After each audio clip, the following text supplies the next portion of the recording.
They've passed all of our courses, clerkships, clinical rotations, and promotional OSCEs. They've done their capstones and research projects. So it's July, day 1 of internship. 9 new interns have just started and 2 are assigned to clinic. They both came from good medical schools. They both passed their STEP exams, and they're both eager and ready to work. The chief residents have their own full panels. The second years have the week off, and the third years are covering the ICU. The attending has to decide. Can I send this intern on his own to evaluate Mrs. Gordon, whose chief complaint is a worsening tremor? Or can I send this one to evaluate Mr. Cuervo, who has suboptimal blood pressure control? Unless that attending worked with that intern as a medical student, she won't know what that intern can do until she can observe the intern performing each core skill. The truth is that attendings on day 1 of internship just can't be sure of what these new trainees can be trusted to do without direct supervision. This uncertainty, faced every July in every medical teaching institution, has supported a long-standing perception that July is the worst month to receive care in a teaching hospital, a perception that in fact has been the subject of many studies. In fact, a 2011 systematic review, published in the Annals of Internal Medicine, looked at 39 studies that examined if patients do indeed suffer because of the July effect. Among higher quality studies, it found significant increases in July mortality rates, as well as other adverse outcomes in medical errors. Another perspective is that of the gap, the difference between the skills medical students are graduating with and the skills that residency faculty expect them to have on day 1 of internship. The American Association of Medical Colleges recently asked residency program directors whether they were confident that all or most of their new trainees could do the following. Only 66% agreed that all or most of their incoming interns could prioritize a differential diagnosis following a medical encounter or recommend and interpret common diagnostic and screening tests. Only 55% of them agreed that all or most of their new trainees could perform a patient handover responsibly or recognize a patient requiring urgent or emergent care and initiate evaluation and treatment.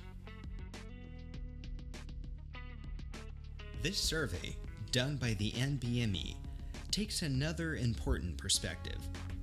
It asked interns what they did in the first year and whether they did it with or without attending presence or involvement. Results showed that interns were commonly performing complex elements of clinical care early in the training year and sometimes without attending involvement. The authors concluded that their own study, as well as others, support the claim that adequate supervision is sometimes lacking. So what's the solution? Can attendings provide more supervision? To some degree, yes, but can patient volume be adjusted downward? Perhaps in clinics, but not in hospitals and ERs. But what about those of us teaching medical students? What can we do to ensure that at least for some elements of clinical care, every group of interns is a group of trainees with a known set of skills? After all, we admit a selective group of very talented and intelligent young adults, and we have 4 years of their formal education. As medical school faculty, we should be able to reliably deliver graduates with some set of important abilities. So in response, the AAMC convened a drafting panel to develop this document, published in the spring of 2014. It outlines 13 core entrustable professional activities, units of work, that the drafting panel agreed that all interns should be able to do without direct supervision, which means without the supervising physician physically present with the resident and the patient. Of course, some form of indirect supervision is always required for residents, whether that is immediately available supervision or off-site supervision. These are the 13 EPAs. Bear in mind that these are summative statements only, giving you the essence of the activity. To perform each one competently, a student has to learn, apply, and practice substantial bodies of knowledge, skills, and attitudes. Some of them, on first glance, look like what medical school has been teaching quite well for years. Yet even within these, the bar might be higher than some of us would assume. Some of us trained when doctors did not think about cost-effectiveness of tests, for example. We might not have been asked to explain in a written note how we got to a diagnosis or plan, or where our reasoning and plans had unresolved ambiguity. These CPAs draw on newer elements of medical education that are truly core abilities for participating effectively in 21st century healthcare. Each EPA has critical functions, designated here by the bullet points for the EPA on obtaining informed consent. They outline the knowledge, skills, and attitudes that are required to perform the activity so that direct supervision will not be necessary. There are also 2 vignettes for each EPA, one describing a pre-entrustable learner, that is the learner who still needs direct supervision, and another vignette describing the entrustable learner who does not need direct supervision. Let's take the example of EPA 5, documenting a clinical encounter. You're reviewing a student's admission note on your patient Griffin, a 3-year-old with cystic fibrosis who was recently discharged after treatment for pneumonia and failure to thrive. You spoke with his mother yesterday by phone when she was calling about his refusal to take the nutritional supplement prescribed, and then again early this morning when you decided that she should bring him into the ER for persistent cough, poor oral intake, and listlessness. The chief resident and the ER attending took care of the formal admission, but you've asked Mina, the 4th-year student, to do her own note without any input from the chief or the attending so you can assess her skills. Mina is a pre-entrustable learner.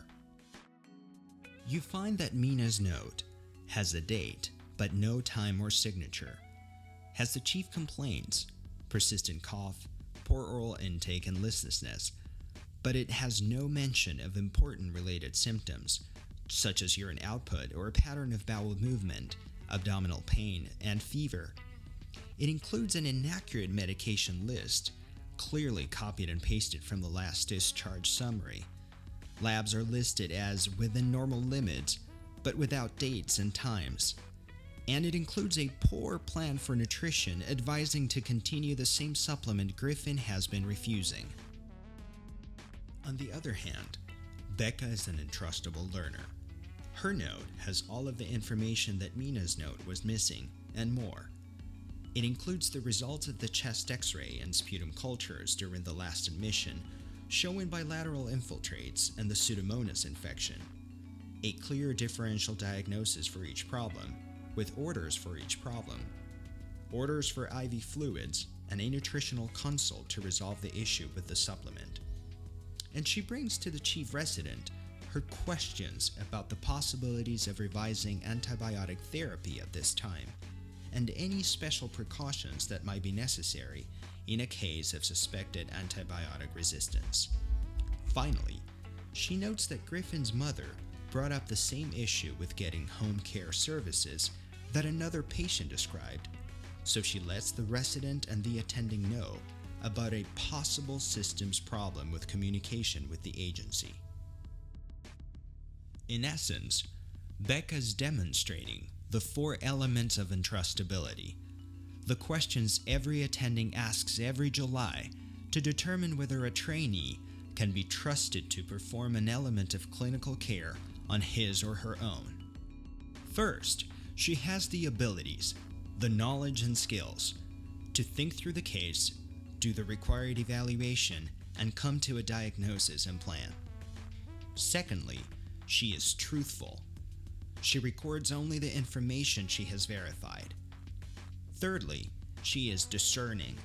She knows the limits of her own knowledge and asks for help. Finally, she is conscientious. She obtains accurate detail, takes responsibility for identifying areas of her own uncertainty, and identifies a possible problem with the function of the system. So now there is work to do.